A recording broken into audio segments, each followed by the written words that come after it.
Hello, this is Kamlesh Ahuja sir की chemistry class. आज वाली क्लास में हम स्क्वायर प्लेनर कॉम्प्लेक्स की स्प्लिटिंग डिस्कस करते हैं। जॉन टेलर इफेक्ट, जिसको जॉन टेलर थ्योरम भी बोलते हैं, जॉन टेलर डिस्ट्रक्शन भी बोलते हैं, ये पॉइंट हम डिस्कस करेंगे। पर मैं इस क्लास को स्टार्ट करने से पहले एक बात क्लियर कर दूं। प्रेजेंट क्लास अगर बोर्ड पर्पस से इतनी इम्पोर्टेंट नहीं है, पर कॉम्पिटिटिव एग्जाम के हिसाब से ज़्यादा इम्पोर्टेंट है। तो हम स्टार्ट करते हैं, लेट स्टार्ट। तो ये तो हम पढ़ चुके हैं कि ऑक्टाहेड्रल कॉम्प्लेक्स के अंदर ये ऑक्टाहेड्रल कॉम्प्लेक्स है, और जो ये ऑक्टाहेड्रल कॉम्प्लेक्स है तो ये ऑक्टाहेड्रल सिमेट्रिकल कॉम्प्लेक्स है।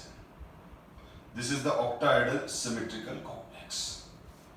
और ऑक्टाहेड्रल सिमेट्रिकल कॉम्प्लेक्स का मतलब क्या हो गया, इसमें जो मेटल और लिगेंड की 6 बॉन्ड लेंथ है, ठीक है, क्योंकि मेटल के साथ 6 लिगेंड है, तो जो ये 6 के 6 लिगेंड्स हैं वो मेटल सेंटर से इक्वल डिस्टेंस पर है।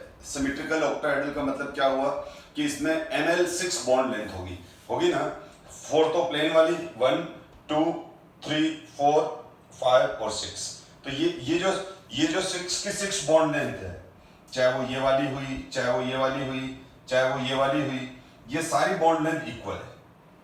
यानी न्यूक्लियस के मेटल न्यूक्लियस के अराउंड या मेटल के अराउंड सारे लिगेंड मेटल से इक्वल डिस्टेंस पर है। 4 प्लेन पर है, 2 परपेंडिकुलर है, इसलिए हम इसको सिमेट्रिकल ऑक्टाहेड्रल स्ट्रक्चर कहेंगे। सिमेट्रिकल ऑक्टाहेड्रल स्ट्रक्चर है, और यहाँ पर लिगेंड ऑन द एक्सिस होने की वजह से जो on the axis D orbitals हैं, जिसको हम ईजी सेट कहते हैं, उनकी एनर्जी इंक्रीज हो जाती है, और T2G set dxy dxz dyz जो between the axis D orbitals हैं, उनकी एनर्जी कम हो जाती है, और इन दोनों के बीच में जो एनर्जी गैप क्रिएट हो जाता है, this energy gap is called D splitting energy gap for octahedral complex. अब ये तो हम ऑलरेडी डिस्कस कर चुके हैं। अब बेसिकली हम टेट्रागोनल स्ट्रक्चर को डिस्कस कर रहे हैं। यहां पर आप इस स्ट्रक्चर को देखो, तो टेट्रागोनल स्ट्रक्चर को क्लियर करूं तो जो ऑक्टाहेड्रल कॉम्प्लेक्स है, तो जो ऑक्टाहेड्रल कॉम्प्लेक्स है, तो इस ऑक्टाहेड्रल कॉम्प्लेक्स में जो प्लेन पर ऑक्टाहेड्रल कॉम्प्लेक्स के अंदर जो प्लेन पर लिगेंड्स हैं, वो तो चारों यानी L1 L2 L3 और L4 वो चारों के चारों की बॉन्ड लेंथ सेम है, बट जो जेड एक्सिस पर लिगेंड है उनका बॉन्ड लेंथ ज्यादा है। और मैंने ये क्लियर कर रखा है, देखो ये वाली bond length L1 L2 L3 और L4 को ज्यादा मेटल के नियर ला चुका हूं, या मैं ये कहूं कि L1 L2 L3 L4 ये मेटल से ज्यादा पास में है। मेटल और L1 और M, L2 और M, L3 और M और L4 M, इन चारों की बॉन्ड लेंथ सेम है, लेकिन ये चारों ज्यादा नियर है, इनकी बॉन्ड लेंथ कम है M L5 से और M L6 से।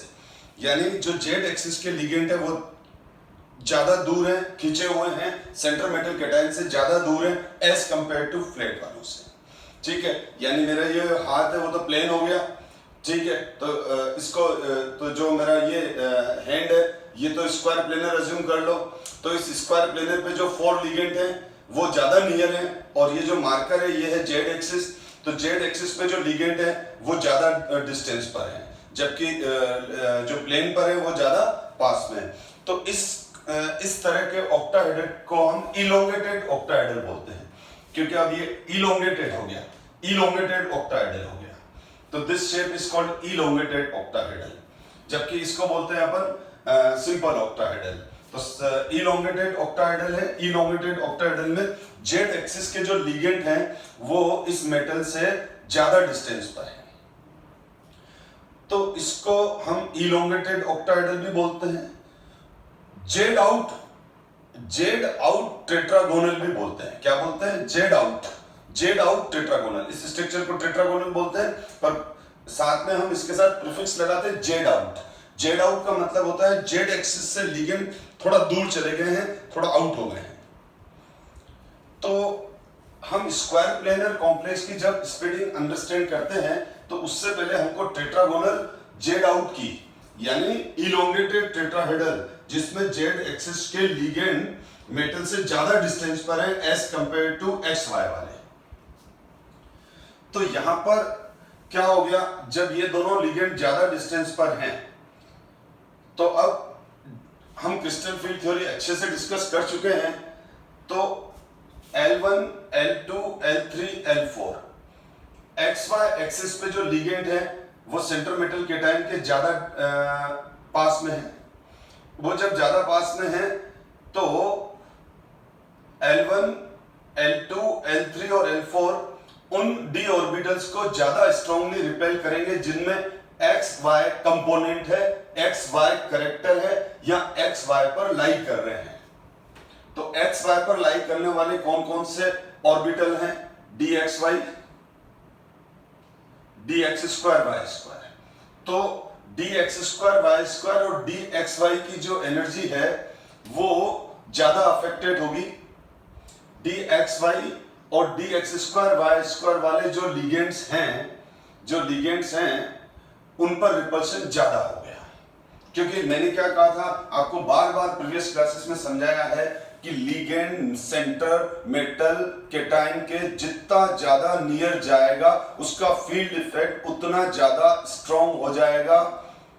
और फील्ड इफेक्ट क्या होता है लिगेंड का? जो डीजेनरेट डी ऑर्बिटल्स हैं और लिगेंड के बीच में जो रिपल्शन होता है वो ही उसका फील्ड इफेक्ट है। उसकी वजह से तो स्प्लिटिंग होती है और ये सब हम प्रीवियस क्लासेस में बहुत अच्छे से एक्सप्लेन कर चुके हैं या मैं आपको समझा चुका हूं। तो ये कॉन्सेप्ट आपको तभी समझ में आएगा जब आपका crystal field theory perfectly clear है। अदरवाइज पहले क्रिस्टल फील्ड थ्योरी को ढंग से अंडरस्टैंड करो, मेरे प्रीवियस क्लासेस के वीडियो या क्लासेस को ज्वाइन करो। देखो बेटा अब क्या हुआ, अब हुआ ये कि जैसे ही ये इलोंगेटेड ऑक्टाहेड्रल की बात करूं, जेड आउट टेट्रागोनल की बात करूं तो ये वाले L5 और L6 यानी जेड एक्सिस के लिगेंड ज्यादा दूर है। तो जेड ये दोनों तो अब यहां फील्ड इफेक्ट दो पार्ट में डिवाइड हो रहा है, L1, L2, L3, L4। इनका तो फील्ड इफेक्ट ज्यादा स्ट्रॉन्ग है क्योंकि ये न्यूक्लियस सेंटर मेटल के ज्यादा नियर है, और L5 और L6 ये इस सेंटर मेटल से ज्यादा दूर है तो इन दोनों का फील्ड इफेक्ट कम है। तो पहली बात माइंड में सेट कि जो एक्स वाई प्लेन पर ये चारों के चारों लिगेंड हैं, ये इसके ज्यादा पास में होने की वजह से इन चारों का फील्ड इफेक्ट ज्यादा स्ट्रॉन्ग होगा, इन चारों का रिपल्शन ज्यादा होगा। तो ये जो चारों हैं यो एक्स वाई प्लेन पर हैं, तो कौन से डी ऑर्बिटल्स की एनर्जी को ये बढ़ा देंगे? जिनमें एक्स वाई करेक्टर है, मतलब जिनमें एक्स वाई एलिमेंट है, मतलब जो एक्स वाई एक्सिस पर लाई कर रहे हैं, चाहे वो बिटवीन द एक्सिस हो चाहे वो ऑन द एक्सिस हो, उससे कोई फर्क नहीं पड़ता है, बस एक्स वाई होने चाहिए। तो ये इन चारों का इफेक्ट एक्स वाई पर है, और L5 और L6 जेड एक्सिस पर है, तो इनका इफेक्ट ज्यादा कहां रहेगा? जिन डी ऑर्बिटल्स में जेड एलिमेंट है, जो डी ऑर्बिटल जेड एक्सिस के नियर या जेड एक्सिस पर बिलोंग कर रहे हैं, पर लाई कर रहे हैं, ठीक है। तो अब क्या हो जाएगा, अब एक बात क्लियर हो गया, इस शेप में लिगेंड का फील्ड इफेक्ट दो पार्ट में डिवाइड हो गया, इन चार का ज्यादा, इन दो का कम। अब डेफिनेटली L5 और L6 कम रिपेल करेंगे, तो L5 और L6 जो d ऑर्बिटल्स की एनर्जी को बढ़ाएंगे वो कम बढ़ाएंगे, या उल्टा बोल दूं मैं, L1, L2, L3, L4 ये d ऑर्बिटल्स की x और y एलिमेंट वाले d ऑर्बिटल्स की एनर्जी को ज्यादा बढ़ा देंगे। तो जो ये ऑक्टाहेड्रल के अंदर ये वाली जो स्प्लिटिंग है, अब वो स्प्लिटिंग इसमें नहीं होती, इसमें स्प्लिटिंग चेंज हो जाएगी, क्योंकि मैंने बार बार आपको कहा है कि जो स्प्लिटिंग है वो लिगेंड की स्ट्रेंथ पे, लिगेंड के नंबर पर, लिगेंड के नेचर पर, सेंट्रल मेटल केटाइन के नेचर पर, सेंट्रल मेटल केटाइन की ऑक्सीडेशन स्टेट पर, और अब 6 नंबर वाला पॉइंट आ गया लिगेंड और मेटल की डिस्टेंस पर भी। तो यहां पर क्या हो गया, अब जब मैं इसकी स्प्लिटिंग डिस्कस करूं तो ये वाली करी हुई, ये तो सिमेट्रिकल ऑक्टाहेड्रल की करी हुई है, जब सारे के सारे ml बॉन्ड लेंथ सेम है। यहां पर ये 2 ml बॉन्ड लेंथ ज्यादा है, तो होगा क्या हो इस केस में, जो एक्स वाई, इसमें देखो 3 ऑर्बिटल है, dxy, dxz, dyz, तो इन दोनों में तो z करेक्टर है, इन दोनों में तो z करेक्टर है, और इनमें क्या है, xy करेक्टर है। तो ये जो चारों लिगेंड है वो इस dxy को बहुत ज्यादा रिपेल करेंगे, ठीक है। ये dxy L1, L2, L3, L4 जो ये चारों प्लेन पर हैं, ये इस बेचारे को बहुत परेशान कर देंगे, इसको बहुत ज्यादा रिपेल करेंगे, तो क्योंकि ये ज्यादा पास में है। तो इस पे जो फील्ड इफेक्ट है dxy पर, इन 3 ऑर्बिटल में से, बात समझो बेटा, इन 3 ऑर्बिटल में से, अब इन 3 ऑर्बिटल्स पर लिगेंड का फील्ड इफेक्ट इक्वल नहीं है, अनसिमेट्रिकल फील्ड इफेक्ट हो गया। इस पर जो फील्ड इफेक्ट है वो ज्यादा आएगा, बताओ क्यों आएगा ज्यादा, सोचो। अगर आपने ये थिंक किया या मेरे को ये आंसर दे रहे हो कि सर क्योंकि dxy ऑर्बिटल है और xy प्लेन पर लिगेंड ज्यादा पास में है, तो xy प्लेन पर ये चारों लिगेंड मिलके इस dxy को बहुत ज्यादा रिपेल करेंगे। इससे क्या हो जाएगा, as compared to dxz और dyz, तो dxy पर रिपल्शन बढ़ने की वजह से dxy की इस ऑर्बिटल की एनर्जी इंक्रीज हो जाएगी, और जितनी इस dxy ऑर्बिटल की एनर्जी इंक्रीज होगी उतनी ही dxz और dyz की एनर्जी दोनों ऑर्बिटल की मिला के कम हो जाएगी। तो ये T2G अब फर्दर स्प्लिट होता है अगर ये दोनों लिगेंड दूर हैं तो, ठीक है। अब ये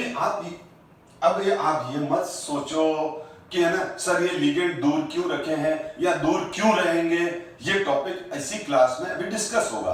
पहले मैं ये बोल रहा हूं कि अगर ये सिचुएशन है तो स्प्लिटिंग समझो, ये सिचुएशन क्यों आएगी, कब आएगी, कैसे आएगी, ये भी हम इस क्लास में डिस्कस करने वाले हैं, ठीक है। जैसे मैंने जब CFT पढ़ाई थी तो पहले टेट्राहेड्रल और ऑक्टाहेड्रल कॉम्प्लेक्स की स्प्लिटिंग एक्सप्लेन कर दी थी, फिर हमने एग्जाम्पल किए थे, कंसेप्ट किए थे, क्वेश्चन किए थे, तो क्लियर, तो वही वाली बात यहां पर आ जाएगी। तो अब आपको एक बात क्लियर हो गई कि जब ये वाला है तो ये चारों प्लेन वाले जो XY प्लेन पर चारों लिगेंड हैं, इनका फील्ड इफेक्ट ज्यादा स्ट्रॉन्ग है, तो उस केस में क्या हो जाएगा, ये जो चारों लिगेंड हैं, ये चारों लिगेंड XY ऑर्बिटल्स को, dxy ऑर्बिटल्स को ज्यादा रिपेल कर रहे हैं, ये चारों किसको ज्यादा स्ट्रांगली रिपेल कर रहे हैं, dxy को, और इन दोनों को कंपैरेटिवली इसलिए कम कर पाएंगे क्योंकि इनका कुछ कैरेक्टर, कुछ पार्ट z एक्सिस की तरफ भी डाइवर्ट है इन d ऑर्बिटल्स का। तो ये दोनों लिगेंड इन दोनों d ऑर्बिटल्स पर, dxz और dyz पर लिगेंड का फील्ड इफेक्ट कम रहेगा और dxy पर लिगेंड का फील्ड इफेक्ट ज्यादा रहेगा, ठीक है। तो इसकी एनर्जी बढ़ जाएगी, तो इस एक ऑर्बिटल की जितनी एनर्जी बढ़ेगी उतनी ही इन दोनों ऑर्बिटल की एनर्जी कम हो जाएगी। तो ये स्प्लिटिंग हो गई, और इस स्प्लिटिंग को मैंने ये जो फर्दर, ये तो डेल ओ का, तो इसको डिफरेंशिएट करने के लिए इसको डेल 2 कह दिया, तो इन दोनों के बीच में एनर्जी डेल 2 है। अभी इसको छोड़ो, अभी बात करते हैं। अब इसी तरह से जो इफेक्ट T2G पर पड़ा वो इफेक्ट EG पे भी पड़ेगा। अब EG में वापस 2 ऑर्बिटल है, dz² और dx²y²। EG में वापस 2 ऑर्बिटल है, dz² और dx²y²। Is it clear? अब बताओ dz² और dx²y² इन ऑर्बिटल में से कौन सा ऑर्बिटल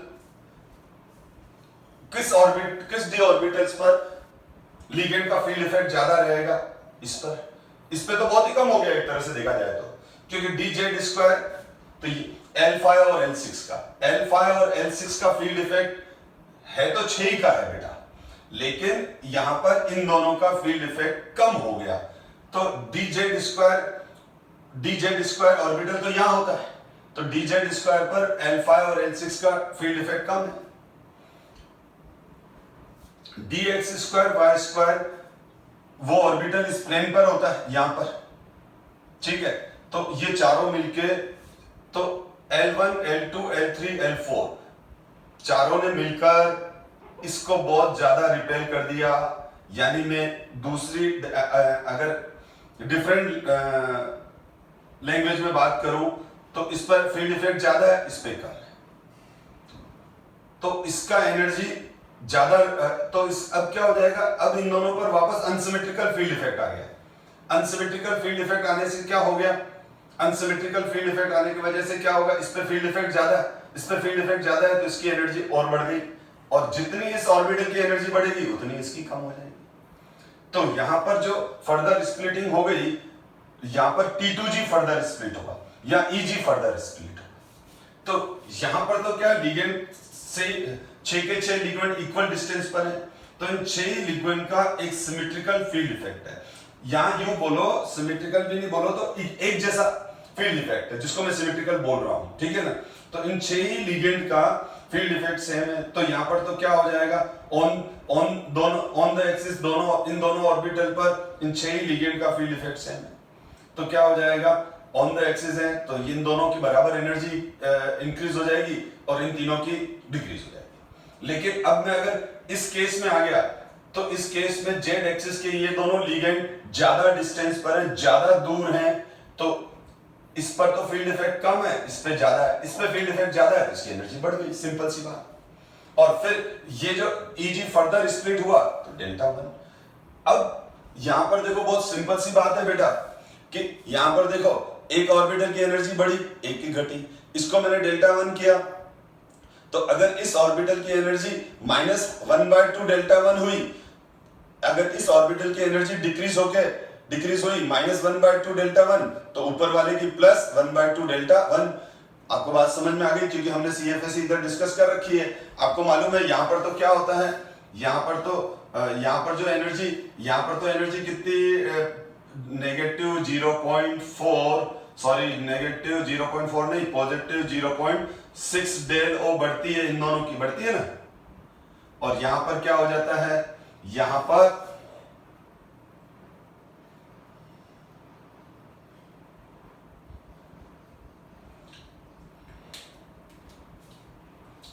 क्या हो जाता है, ये -0.4 डेल ओ ईच ऑर्बिटल की कम होती है, ठीक है। मैं आपको रिमाइंडर के लिए याद दिला रहा हूं कि यहां तो +0.6 डेल ओ इंक्रीज हो गई, और इन तीनों की क्या हो गई, ईच ऑर्बिटल की -0.4 डेल ओ डिक्रीज हुई। ये लिखा है -0.4 डेल ओ, स्पेस का मैं इसीलिए थोड़ा सा फॉन्ट ऐसे हो गया।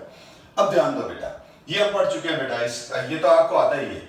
अब यहां पर क्या हो गया, अब वापस ये जो 3 ऑर्बिटल का जो फर्दर स्प्लिटिंग है, मैं फर्दर स्प्लिटिंग की बात कर रहा हूं, इसको आप कंफ्यूज मत करो, आपको ये समझना है, ठीक है। तो अब क्या हो गया, आपको समझ में आ गया।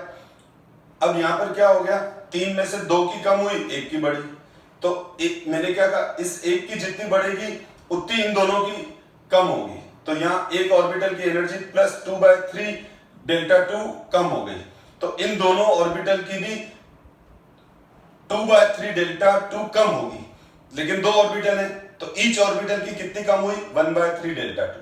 ये -1/3 डेल्टा 2 इसकी, -1/3 डेल्टा 2 इसकी, अगर इन दोनों की एनर्जी जो कम हुई उसको मैं ऐड करूं, तो आ जाएगा -2/3 डेल्टा 2, और ऊपर भी +2/3 डेल्टा 2, दोनों का जो डिफरेंस आता है वो 0 आता है, ठीक है। तो यहां पर देखो, यहां पर एक ऑर्बिटल की एनर्जी, यहां पर इस ऑर्बिटल की एनर्जी +1/2 डेल्टा 1 इंक्रीज हुई, तो यहां पर इस ऑर्बिटल की उतनी ही कम होगी, तो -1/2 डेल्टा 1 होगा। अब मैं इन दोनों को ऐड कर दूं तो 0। अब यहां पर भी मैं इन दोनों को ऐड करूंगा तो 0। तो कुछ बच्चे बोलते हैं सर नहीं आ रही 0, मैं बोलता हूं बेटा यहां एक ऑर्बिटल की इंक्रीज हुई है 1/3 डेल्टा 2, तो ये एक ही ऑर्बिटल की है। और ये क्या बता रहा है, -1/3 डेल 2 इसकी, -1/3 डेल 2 इसकी। तो इसको इस वैल्यू को किससे पहले मल्टीप्लाई करोगे, 2 से। 2 से मल्टीप्लाई करोगे तो क्या आ जाएगा, -2/3 डेल्टा 2, और ये +2/3 डेल्टा 2, तो दोनों में डिफरेंस फिर 0 आ गया। तो ये टेट्रागोनल या Z out octahedral elongated distortion, इसका स्प्लिटिंग एक्सप्लेन किया है। अब आगे बढ़ते हैं बेटा। ये फर्दर स्प्लिटिंग हुआ, ये ऑक्टाहेड्रल का स्प्लिटिंग। अब ऑक्टाहेड्रल में जो लिगेंड जेड एक्सिस के लिगेंड है उसको हम दूर ले गए, तो ये स्प्लिटिंग हो गई। यहां पर ये ऑक्टाहेड्रल सिमेट्रिकल ऑक्टाहेड्रल, अब यहां पर क्या किया हमने, जेड एक्सिस के लिगेंड को दूर ले गए, तो ये नई स्प्लिटिंग और हो गई, फर्दर स्प्लिटिंग हुई। स्प्लिटिंग में फिर स्प्लिटिंग, ठीक है, स्प्लिटिंग हो गई फिर और आगे स्प्लिटिंग हो गई। तो ये देखो, ये वाला केस कब है, जब लिगेंड इनफाइनाइट पर था, या लिगेंड चारों तरफ से सिमेट्रिकल रिपल्शन दे रहा है। अब जब लिगेंड इनफाइनाइट पर था तो ये डीजनरेट डी ऑर्बिटल्स है। अब जब ऑक्टाहेड्रल बन गया तो T2G और EG में स्प्लिट हो गया। अब अपन ने क्या किया, ऑक्टाहेड्रल के अंदर, सिमेट्रिकल ऑक्टाहेड्रल के अंदर अपन ने लिगेंड को दूर ले लिया जेड एक्सिस के, तो जेड एक्सिस के डी ऑर्बिटल्स जिनमें जेड कंपोनेंट है उनकी एनर्जी कम हो गई, क्योंकि जेड एक्सिस से लिगेंड दूर जाने से जेड एक्सिस का फील्ड इफेक्ट कम हो गया, रिपल्शन कम हो गया। तो जेड एक्सिस के जो ऑर्बिटल्स हैं उस पर रिपल्शन कम होने की वजह से उनकी एनर्जी कम हो गई। तो इसीलिए इन दोनों में इसकी एनर्जी कम, इसकी बढ़ गई। इन दोनों में एक्स वाई की एनर्जी बढ़ जाएगी, क्योंकि इसमें तो भारी वाला रिपल्शन आ गया इन चारों का, और इन दोनों में जेड कैरेक्टर होने की वजह से, जेड एलिमेंट होने की वजह से इन दोनों की वैल्यू कम हो गई। अब ये हो गया। अब देखो, अब स्क्वायर प्लेनर कॉम्प्लेक्स की बात करूं तो स्क्वायर प्लेनर को तो ना हकीकत में जो जॉन टेलर ने ही ये कॉन्सेप्ट एक्सप्लेन किए हुए हैं, इसीलिए जॉन टेलर इफेक्ट की बात कर रहा था मैं। अब जॉन टेलर क्या कहता था, जॉन टेलर ने कहा कि अगर आपने इसके लिगेंड को दूर ले गया तो ये हो गया, डिस्ट्रक्शन आ गया और फर्दर स्प्लिटिंग हो गई।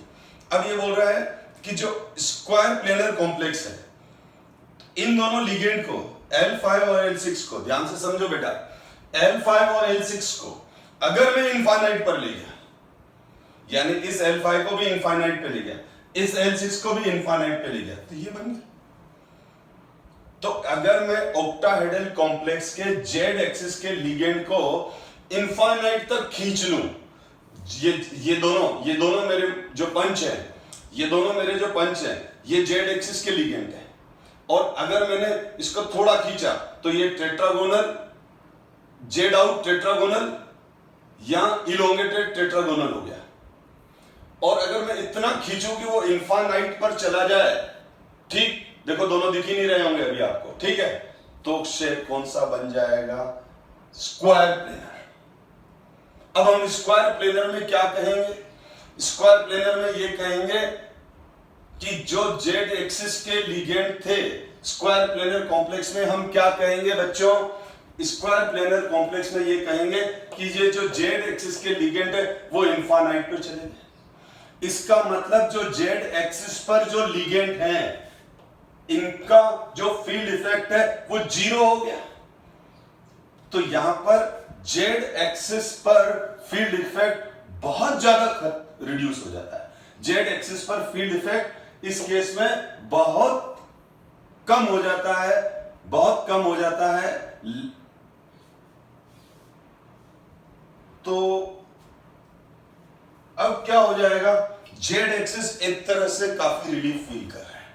लिगेंड के रिपल्स थोड़ा बहुत अगर इनका रिपल्शन है तो है, अदरवाइज जो भारी वाला रिपल्शन था, जो भारी वाला फील्ड इफेक्ट था इस L5 और L6 का, वो खत्म हो गया, क्योंकि ये दोनों इनफाइनाइट पे चले गए। फिर रिपीट कर रहा हूं, यहां पर जेड एक्सिस के लिगेंड का इफेक्ट अच्छा खासा है, लेकिन बढ़िया वाला है, अच्छा लिगेंड का फील्ड इफेक्ट है, यानी यहां पर 6 ही लिगेंड का फील्ड इफेक्ट बराबर है, बराबर 6 लिगेंड डीजनरेट डी ऑर्बिटल्स को रिपेल कर रहे हैं, परेशान कर रहे हैं। फिर ये दोनों लिगेंड को थोड़ा दूर ले गए खींच के, d x z d y z और डी जेड स्क्वायर ने रिलीफ फील किया, यानी जेड एक्सिस पर जो लिगेंड थे वो दूर गए, तो ऐसे ऑर्बिटल जिनमें जेड एलिमेंट था, जेड कैरेक्टर था, जो जेड एक्सिस के आसपास थे या उसके ऊपर थे, उन्होंने वो लिगेंड के फील्ड इफेक्ट से थोड़ा बहुत रिलैक्स मिल गया, रिलीफ मिल गया उनको। अब यहां पर तो क्या हो गया, दोनों लिगेंड को इन्फाइनाइट पे ले गया, मतलब हटा ही दिया। तो यहां पर जेड, यहां पर क्या हो गया बेटा, यहां पर जो जेड एलिमेंट वाले डी ऑर्बिटल्स हैं, d x z d y z d z square, उन पर लिगेंड का फील्ड इफेक्ट बहुत कम हो गया। जेड एक्सिस के लिगेंड की वजह से तो जीरो ही हो गया, इन दोनों की वजह से तो जीरो ही हो गया। तो क्या हो गया, जब मैं यहां से यहां आऊंगा तो जेड इसको और रिलीफ मिला, इस पे रिपल्शन और कम हुआ, इस पे जब रिपल्शन और कम हुआ तो इसकी एनर्जी और कम हो गई। जब मैं टेट्रागोनल इलोंगेटेड ऑक्टाहेड्रल में था तो जेड स्क्वायर पर थोड़ा बहुत तो लिगेंड का फील्ड इफेक्ट था, कम था पर था, यहां ज्यादा था, यहां लिगेंड दूर गए ये वाले, तो इस पे फील्ड इफेक्ट और घटा, और स्क्वायर प्लेनर पर आया तो जेड एक्सिस के लिगेंड इनफाइनाइट पे चले गए, ये जेड स्क्वायर पर डी जेड स्क्वायर पर फील्ड इफेक्ट और कम हुआ, रिपल्शन और कम हुआ, रिपल्शन कम हुआ तो एनर्जी और कम हो गई, तो ये और नीचे आ गया और इसकी एनर्जी कम हो गई, क्योंकि रिपल्शन बढ़ने से एनर्जी बढ़ती है और रिपल्शन कम होने से एनर्जी कम हो गई, तो इसकी एनर्जी इसीलिए कम हो गई क्योंकि जेड एक्सिस के लिगेंड को हम इनफाइनाइट पर ले गए। उसी तरह से डी एक्स जेड और d y z, d x z और डी वाई जेड, इन दोनों पर भी रिपल्शन यहां के कंपैरिजन में यहां और कम हो गया, यहां पर इन दोनों पर, इस केस में इन दोनों पर रिपल्शन ज्यादा था, लेकिन यहां से मैं यहां आया, इन दोनों को कंपेयर कर रहा हूं बेटा, मैं उसको नहीं कर रहा हूं, इन दोनों को कंपेयर कर रहा हूं मैं, तो यहां पर d x z d y z पर रिपल्शन ज्यादा है, लेकिन जेड एलिमेंट है, अब दोनों ये लिगेंड इनफाइनाइट पे चल के ये हो गए, तो इन पे रिपल्शन और घटा, इनकी एनर्जी और घटी और कम हो गई एनर्जी। लेकिन देखो इस ऑर्बिटल की एनर्जी जितनी कम होगी उतनी इसकी बढ़ जाएगी, इसलिए ये बढ़ गई। इसकी अगर एनर्जी कम होगी तो इसकी बढ़ेगी, तो इसकी कम हो गई तो उसकी इतनी बढ़ गई। इधर आप देखो इन दोनों की मिला के कम हुई, तो अगर इन दोनों की कम हुई, जितनी इन दोनों की कम हुई उतनी इसकी बढ़ेगी, तो ये होते चला गया।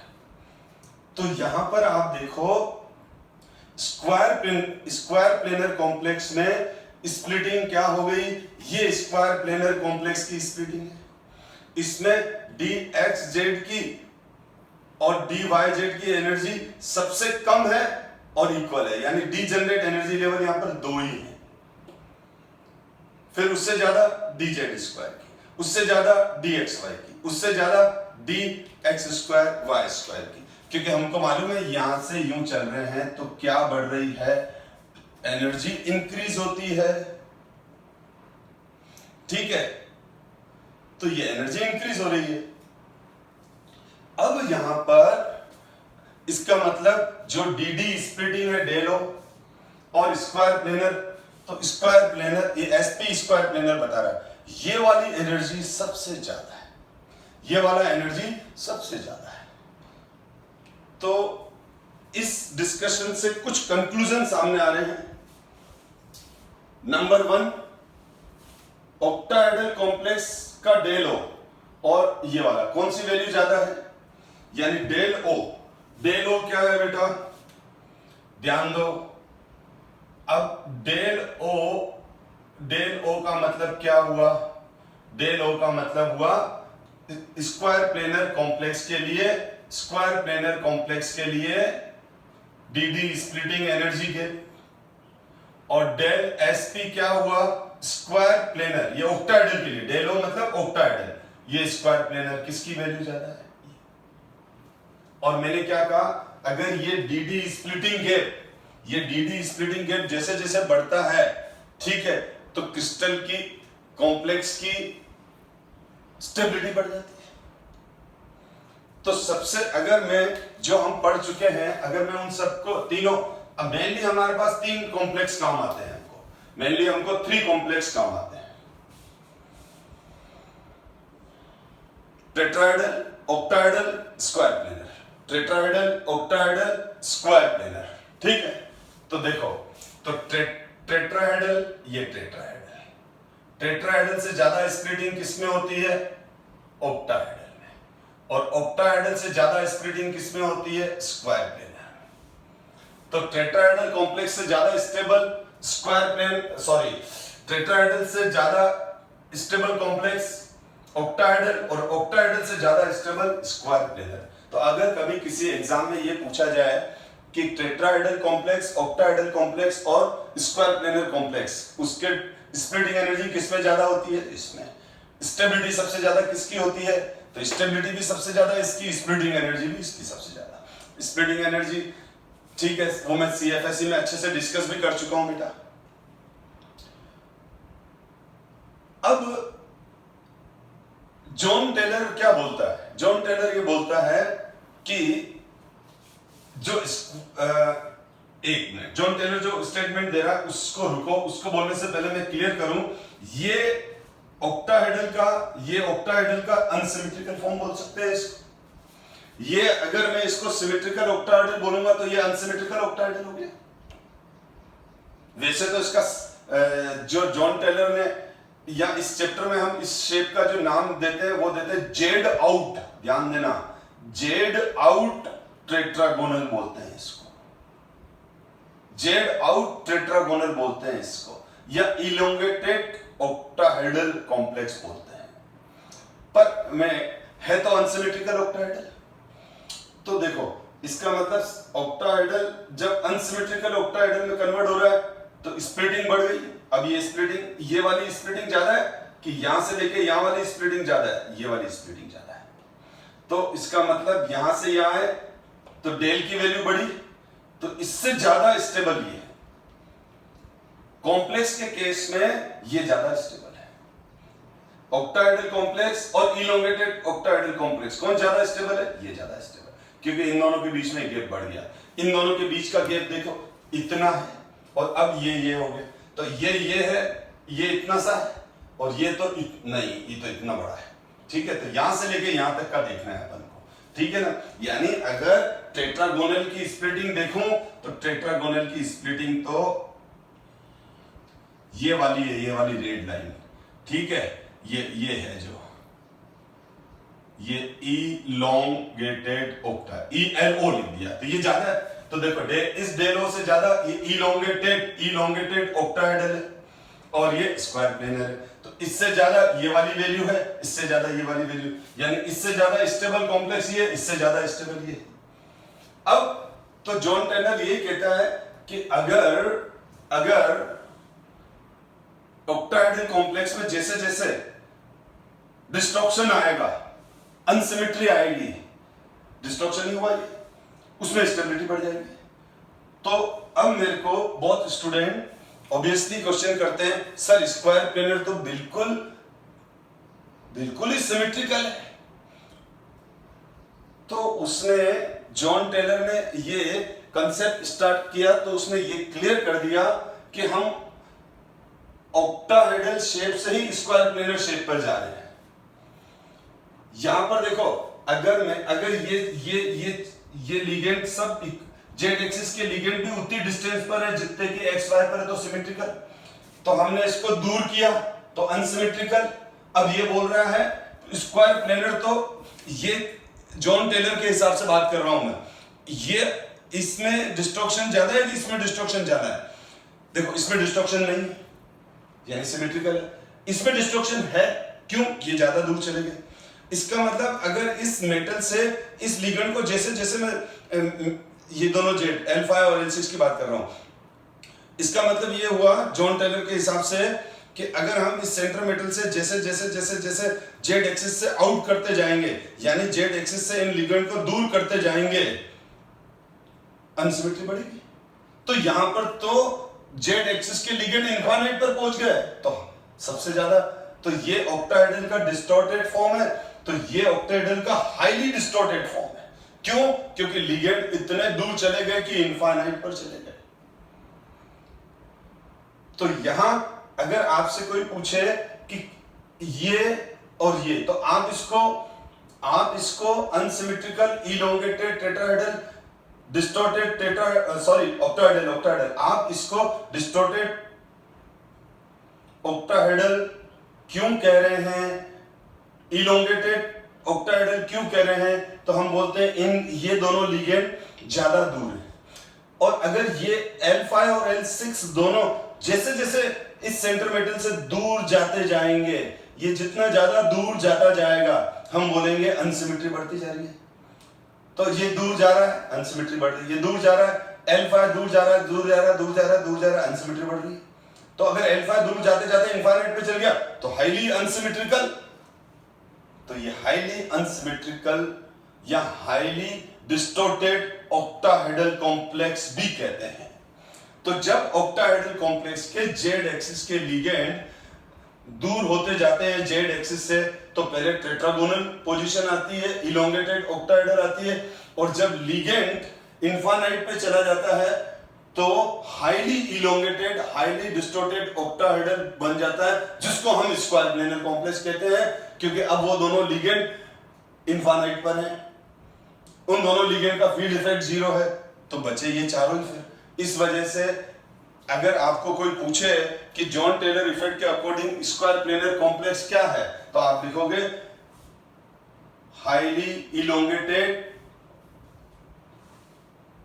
हाईली अनसिमेट्रिकल और highly elongated octahedral in which Z axis ligand lie at infinite.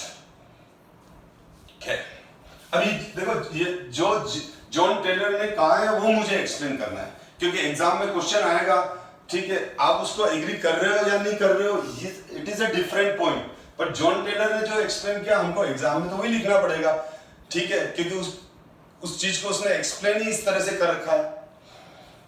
और डेफिनेटली आप देख लो, इसी चैप्टर में हमने वर्नर थ्योरी पढ़ी, वर्नर थ्योरी के बाद वैलेंस बॉन्ड थ्योरी पढ़ी जिसमें हाइब्रिडाइजेशन पढ़ा, फिर क्रिस्टल फील्ड थ्योरी पढ़ी, अब जॉन टेलर आने लग गया। तो क्या होता है, आप बोलोगे सर इतने सारे एक ही थ्योरी, एक ही पूरा कंसेप्ट नहीं बन सकता बेटा। ये प्रोग्रेस है, रिसर्च है, ठीक है, अलग अलग साइंटिस्ट आएंगे और अलग अलग प्रॉब्लम्स को सॉल्व करेंगे। वर्नर थ्योरी में लिमिटेशन थी, उन लिमिटेशन में काफी सारी लिमिटेशंस को ओवरकम करके और वैलेंस बॉन्ड थ्योरी दी गई। अब वैलेंस बॉन्ड थ्योरी में बहुत सारे लिमिटेशन आ गई, वो मैग्नेटिक प्रॉपर्टी प्रॉपर एक्सप्लेन नहीं कर पा रहा था, वो इलेक्ट्रॉन की पेयरिंग को प्रॉपर एक्सप्लेन नहीं कर पा रहा था, वो मैग्नेटिक कैरेक्टर को एक्सप्लेन नहीं कर पा रहा था, थर्मोडायनेमिक स्टेबिलिटी और काइनेटिक स्टेबिलिटी को एक्सप्लेन नहीं कर पा रहा था। तो ये 4-5 जो मैंने अभी बताई, ठीक है, ये फिर वीबीटी एक्सप्लेन नहीं कर पा रहा था, ठीक है। तो इस वजह से क्रिस्टल फील्ड थ्योरी ने इन सबको एक्सप्लेन किया अपनी थ्योरी देके, तो क्रिस्टल फील्ड थ्योरी ज्यादा एडवांस हो गई वैलेंस, पर फिर क्रिस्टल फील्ड थ्योरी में लिमिटेशन आ गई कुछ, कि है ना, हम एक तरफ तो कहते हैं कि कोई भी डिस्टॉर्टेड मॉलिक्यूल होता है, कोई भी डिस्टॉर्टेड मॉलिक्यूल होता है, कोई भी डिस्टॉर्टेड मॉलिक्यूल होता है वो अनस्टेबल होता है, पर यहां कॉम्प्लेक्स में तो डिस्टॉर्शन और स्टेबिलिटी ला रहा है। तो ये लिमिटेशन सीएफटी नहीं समझा पाया, तो इसको जॉन टेलर ने समझाया, जो अभी मैं डिस्कस कर रहा हूं, अभी चलेगी ये क्लास, ठीक है ना। तो क्योंकि आपको ये बात समझ में आनी चाहिए कि जो भी प्रीवियस थ्योरी में लिमिटेशन रह जाती है, जो चीजें वो नहीं समझा सकते हैं, तो फिर उसके बाद उसमें आगे रिसर्च होता है, तो जो फिर वापस जो एक नए कंसेप्ट बनते हैं, उन नए कंसेप्ट पर एक नया थ्योरी दिया जाता है, उसको पढ़ा जाता है। जब नए थ्योरी में को पढ़ा जाता है तो पता चलता है कि काफी सारी चीजें क्लियर हो गई, पर अभी भी स्टिल कुछ लिमिटेशंस हैं, तो वो ये प्रोग्रेस है। हो सकता है आज से 200-300 साल बाद आप खुद समझ सकते हो कि कंटेंट बहुत ज्यादा रिच हो जाएगा और नई नई कंसेप्ट भी आते रहेंगे, धीरे धीरे लिमिटेशन आउट होती जाएगी। अब ये तो हमने अभी बोर्ड पे डिस्कस कर लिया स्क्वायर प्लेनर कॉम्प्लेक्स की स्प्लिटिंग। तो फिर कह रहा हूं dxy dy z, खाली ये दोनों डी जनरेट है, और फिर उससे ज्यादा एनर्जी dz² की, उससे ज्यादा dxy की, उससे ज्यादा dx² की। यहां पर भी क्या है, यहां पर dxy और dxz और dyz दोनों की एनर्जी इक्वल है लेकिन लोवेस्ट है। Elongated octahedral Z out tetragonal में, जेड आउट इसको क्या बोलते हैं, जेड आउट टेट्रागोनल, ठीक है। तो फिर उससे ज्यादा dxy की, उससे ज्यादा dz² की, उससे ज्यादा dx²y², क्योंकि ये बहुत बार कॉम्पिटिटिव एग्जाम में क्वेश्चन आ जाते हैं कि एनर्जी ऑर्डर क्या है डी ऑर्बिटल्स का, तो यहां पर तो एनर्जी ऑर्डर इन दोनों की इक्वल, फिर उससे ज्यादा ये, उससे ज्यादा ये, इससे ज्यादा ये, या इन दोनों की इक्वल, फिर उससे ज्यादा dxy की, उससे ज्यादा dz² की। तो यहां ध्यान रखना, स्क्वायर प्लेनर में dz² की एनर्जी कम होती है dxy से, जबकि जेड आउट टेट्रागोनल में dxy की एनर्जी कम होती है और dz² की ज्यादा होती है, और यहां तो हम जानते हैं। अब जॉन टेलर थ्योरी को हम क्या बोलते हैं, जॉन टेलर थ्योरी को, अब जॉन टेलर हम डिस्कस कर रहे हैं, जॉन टेलर डिस्टॉर्शन और जॉन टेलर थ्योरी, ठीक है। अब इसको जॉन टेलर थ्योरी भी बोलते हैं, जॉन टेलर डिस्टॉर्शन भी बोलते हैं, JTD बोलते हैं जॉन टेलर डिस्टॉर्शन। अब मैं JTD बोलूंगा, मैं JTD बोलूंगा, किसको JTD बोलूंगा, JTD जॉन टेलर डिस्टॉर्शन। अब हम जॉन टेलर डिस्टॉर्शन से ये सीखेंगे कि इससे ये ज्यादा स्टेबल क्यों है, ठीक है, क्योंकि अब मेरे को स्पेस नहीं है एक्सप्लेन करने के लिए, तो अब मेरे को ये वाइप आउट करना ही पड़ेगा। मैं इसको क्लीन करूंगा तभी आगे बढ़ूंगा।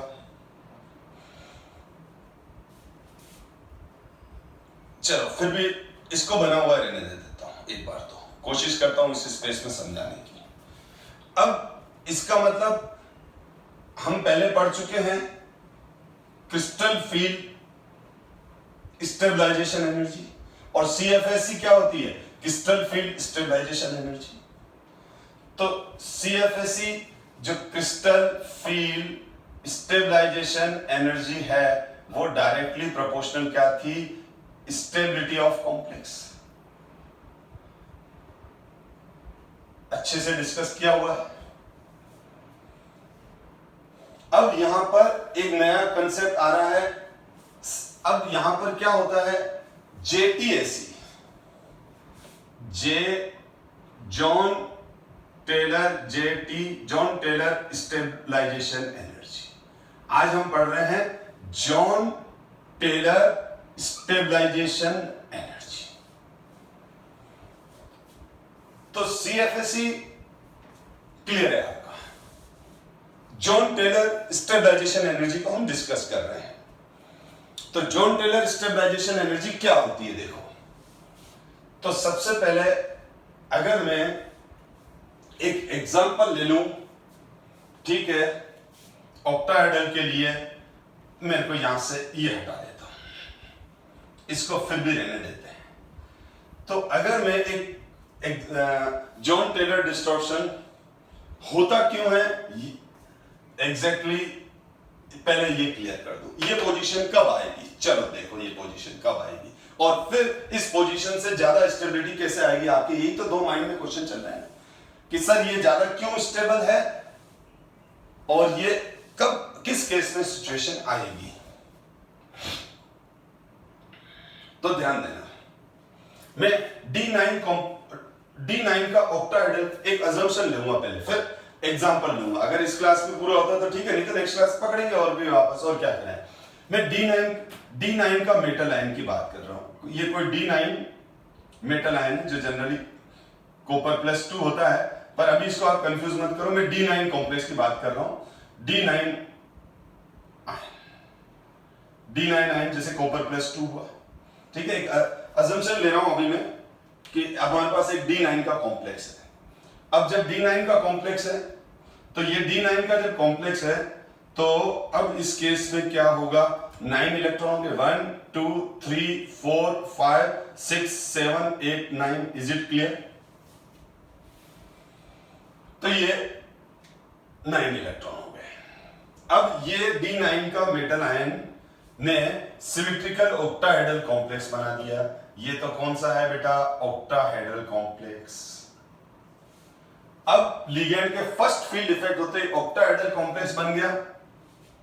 D9 इसलिए लिया ताकि आपको वीक फील्ड का और स्ट्रॉन्ग फील्ड का कंफ्यूजन ही नहीं रहेगा। 1 2 3 4 5 6 7 8 9।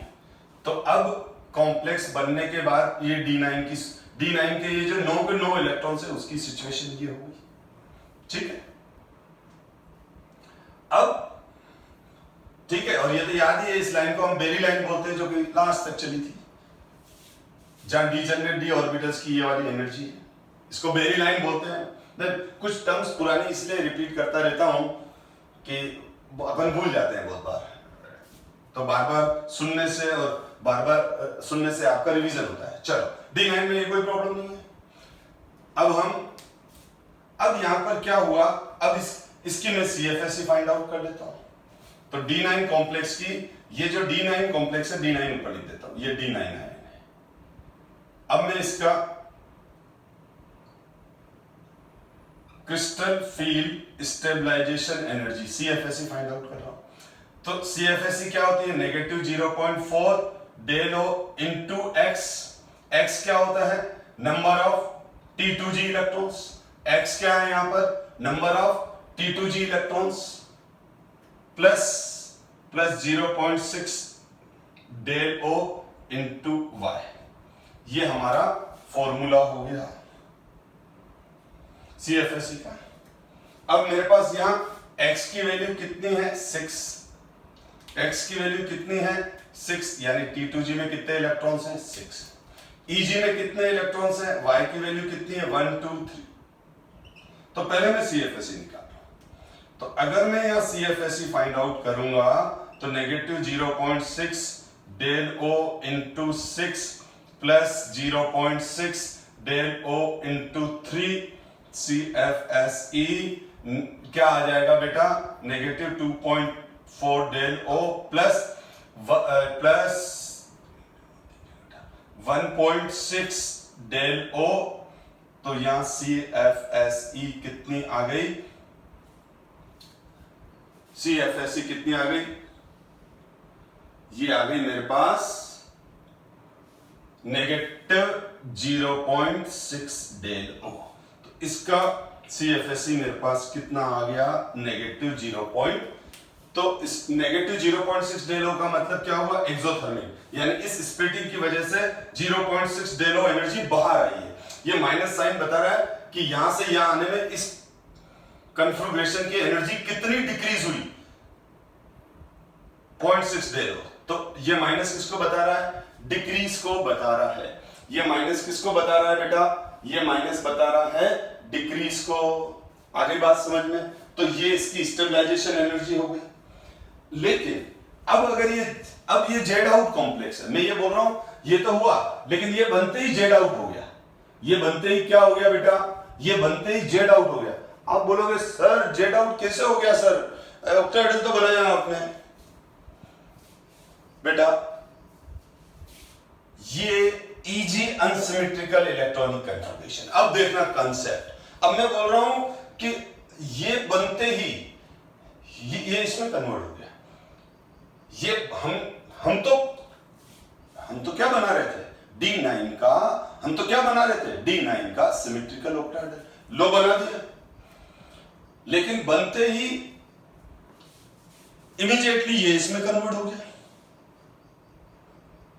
आप बोलोगे सर ये कैसे अपने आप कन्वर्ट हो गया, बिल्कुल मैं एक्सप्लेन कर रहा हूं, मैं नहीं कर रहा हूं, जॉन टेलर करके गया एक्सप्लेन। ठीक है, ध्यान दो बेटा। अब देखो यहां dz स्क्वायर में 2 इलेक्ट्रॉन है, यहां पर या dz स्क्वायर में 2 इलेक्ट्रॉन है, यहां 1 है। तो z एक्सिस पर 2 इलेक्ट्रॉन का इलेक्ट्रॉन डेंसिटी है और एक्स वाई एक्सिस पर 1 इलेक्ट्रॉन का इलेक्ट्रॉन डेंसिटी है, unsymmetrical electronic configuration, unsymmetrical electronic configuration है बेटा ये। तो जेड एक्सिस पर लिगेंड का रिपल्शन ज्यादा हो जाएगा।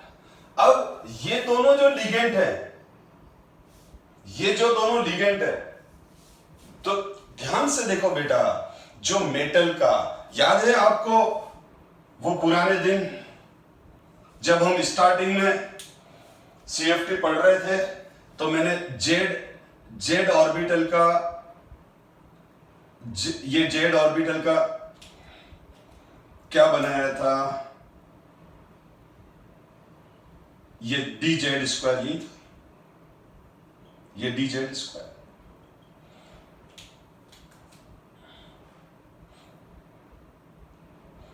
ये डी ऑर्बिटल है, और ये कौन सा है, ये कौन सा ऑर्बिटल है बेटा, डी जेड स्क्वायर ऑर्बिटल है। कौन सा ऑर्बिटल है, this is the D z square orbital, ये डी जेड स्क्वायर है, ये डी जेड स्क्वायर ऑर्बिटल है, ये जेड एक्सिस है,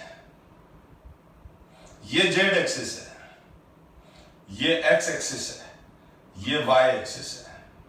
तो देखो जेड एक्सिस के लिगेंड आए तो बेचारे यहां आया, ये लिगेंड, ये लिगेंड आया, पर जेड एक्सिस पर 2 इलेक्ट्रॉन थे, ज्यादा रिपल्शन कर दिया, छेटी मतलब दूर कर दिया इसको। किसने धक्का लगा दिया इसको, इसने। अब बोलोगे इसने, ये भी तो लगा रहा है, हाँ लगा रहा है, यानी यहां पर जो ये लिगेंड है, ये भी तो रिपल्शन फील कर रहे हैं ना,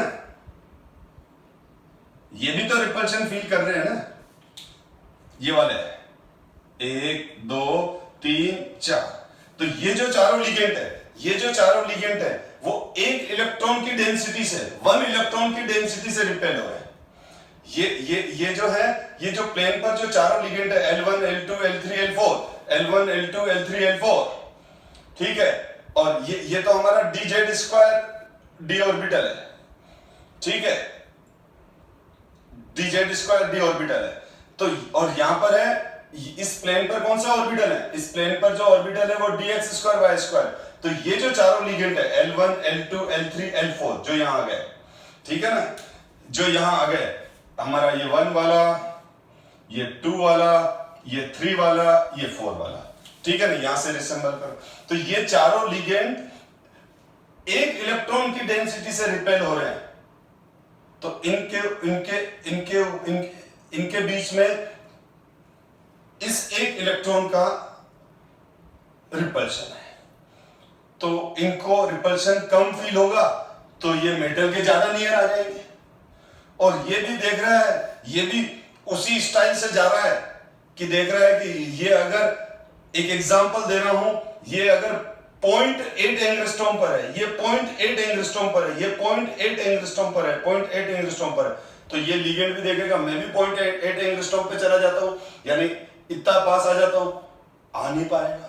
और आ भी गया, चलो आ भी गया गलतफहमी में, तो ये इसको धक्का पड़ गया ज्यादा, तो ये ज्यादा दूर हो जाएगा बेटा, ये जो हो जाएगा L5, वो ज्यादा दूर इसको ज्यादा दूर ही खड़ा रहना पड़ेगा, ज्यादा दूर ही खड़ा रहना पड़ेगा।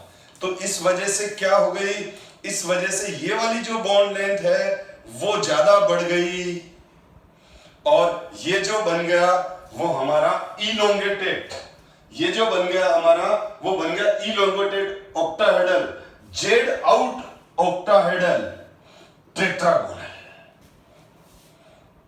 जेड आउट समझ में आ गया, जेड एक्सिस ने इसको आउट किया। तो इस वजह से D9 का ये वाला अगर इलेक्ट्रॉनिक कन्फिगरेशन है, फिर अगर बोल दिया मैंने तो इसमें आगे एक और बढ़िया कंसेप्ट आ रहा है। इसलिए अब अगर D9 में ऑक्टाहेड्रल कॉम्प्लेक्स बन रहा है, D9 का अगर ऑक्टाहेड्रल कॉम्प्लेक्स बन रहा है, तो D9 के ऑक्टाहेड्रल कॉम्प्लेक्स में क्या हो जाएगा, D9 के ऑक्टाहेड्रल कॉम्प्लेक्स में अगर ये वाला इलेक्ट्रॉनिक कन्फिगरेशन बन गया, यानी डी जेड स्क्वायर में 2 इलेक्ट्रॉन और उसमें 1 इलेक्ट्रॉन, तो जेड आउट बन जाएगा। कोई डाउट है? समझ गए? फिर बोल रहा हूं डी जेड स्क्वायर में 2 इलेक्ट्रॉन है, यानी ये जो इलेक्ट्रॉन डेंसिटी है वो 2 इलेक्ट्रॉन की है। ये इलेक्ट्रॉन डेंसिटी ज्यादा भारी वाली है डी जेड स्क्वायर में, क्योंकि ये वाला ऑर्बिटल कौन सा है? D z square. और इसमें कितने इलेक्ट्रॉन हैं? इसमें 2 इलेक्ट्रॉन हैं, 2 इलेक्ट्रॉन डेंसिटी है।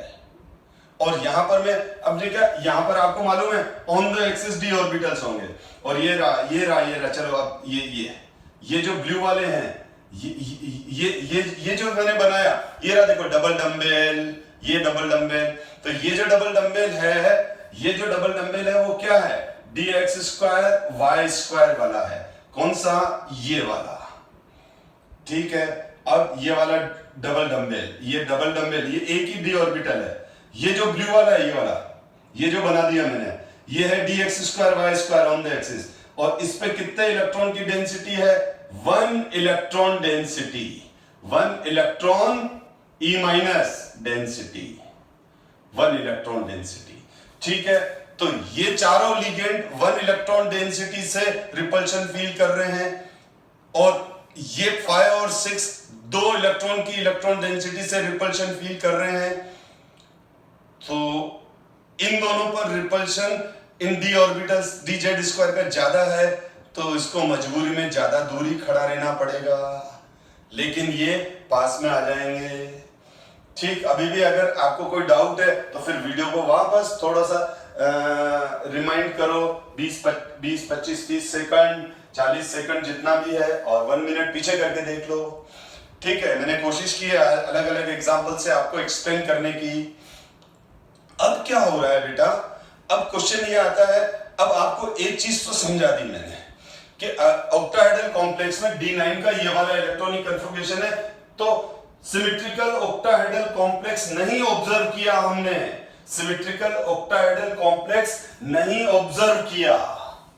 हमने क्या ऑब्जर्व किया? हमने सिमेट्रिकल ऑक्टाहेड्रल कॉम्प्लेक्स नहीं ऑब्जर्व किया, Z out tetragonal elongated octahedral observe किया।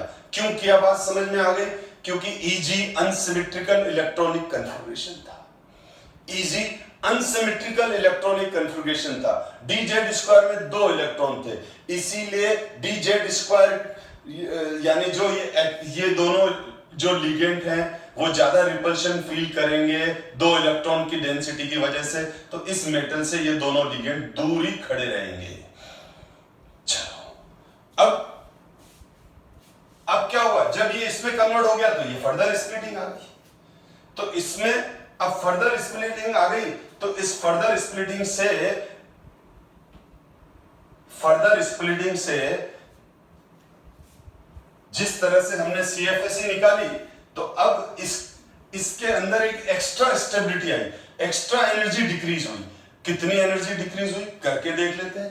तो चलो यहां इलेक्ट्रॉनिक, अब हम यहां बना रहे हैं, बोर्ड पे ध्यान देना बहुत इंपॉर्टेंट है बेटा।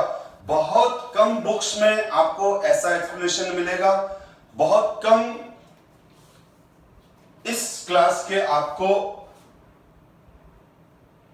वीडियोस मिलेंगे, क्लासेस मिलेगी। ठीक है, अब देखो 1 2 3 4 5 6, तो ये 1, तो मैं भर रहा हूं, तो पहले किस में डालूंगा इलेक्ट्रॉन? मेरे को 1 2 3 4 5 6 1 2 3 4 5 6 कैसे भी भर लो। वैसे ये क्लियर कर दूं कि ये बहुत कम है, कंसेप्ट क्लियर ही कर देता हूं।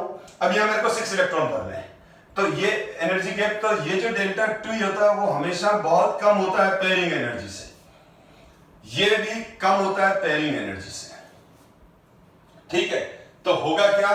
इलेक्ट्रॉन, अगर इलेक्ट्रॉन यानी ये स्प्लिटिंग बहुत कम है, बहुत कम स्प्लिटिंग है, जो तो इसका मतलब क्या होता है? जब डेल की वैल्यू कम होती है पेयरिंग एनर्जी से, तो पहले 1 2 3, अभी 6 है, 1 2 3 4 5 6।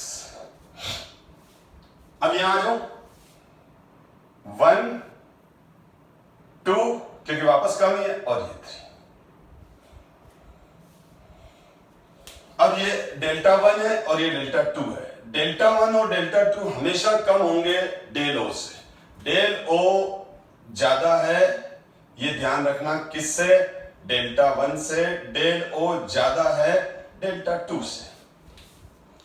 ठीक है, अब ध्यान दो, अब मैं जेटीएसी निकाल रहा हूं, तो यहां पर 2 बार स्प्लिटिंग है तो 2 बार जेटीएसी निकलेगी। तो J T Jahn Teller stabilisation energy, Jahn Teller stabilisation energy क्या होगी? देखो यहां पर क्या हो गया, ये देखो बेटा, मैं डायरेक्टली लिख रहा हूं, समझ जाओ कि यहां पर क्या है, -1/2 डेल्टा 1, -1/2 डेल्टा 1। अब इन 3 में से 2 इलेक्ट्रॉन की एनर्जी -1/2 डेल्टा 1 डिक्रीज हुई। इन 3 इलेक्ट्रॉन में से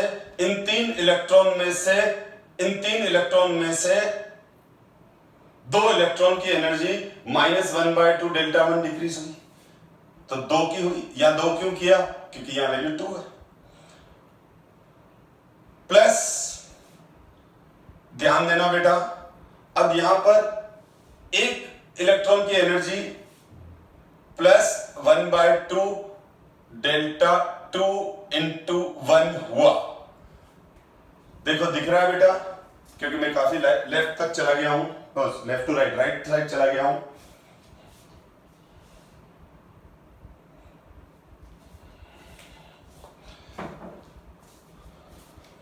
मैं थोड़ा सा वापस लिख देता हूं। देखो JTSE क्या होगा, मैं इसकी बात कर रहा हूं, ऊपर वाले की। तो क्या हो जाएगा, इस एक और इन दोनों इलेक्ट्रॉन की एनर्जी कितनी कम हो गई, जो मैंने अभी बताया, 1/2 डेल्टा 1 इंटू 2। ये 2 क्या है, ये दोनों इलेक्ट्रॉन, यानी 2 इलेक्ट्रॉन की इतनी एनर्जी कम होगी। प्लस 1/2 डेल्टा 1, एक इलेक्ट्रॉन की एनर्जी बढ़ गई, कितनी? प्लस। तो अब मेरे पास जेटीएसी कितना आया?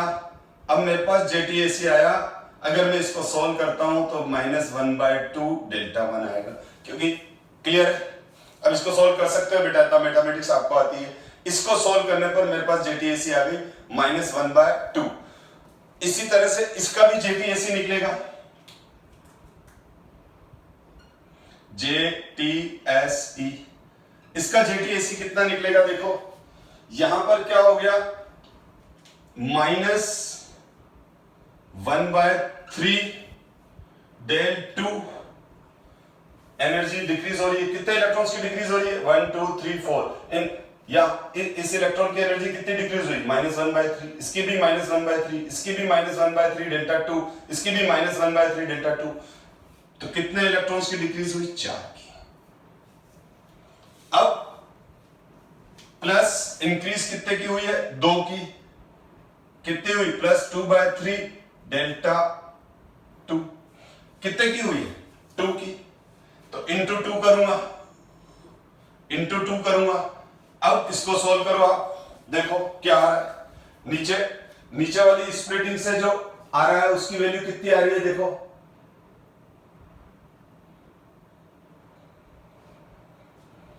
तो ये वैल्यू आ रही है बेटा 0।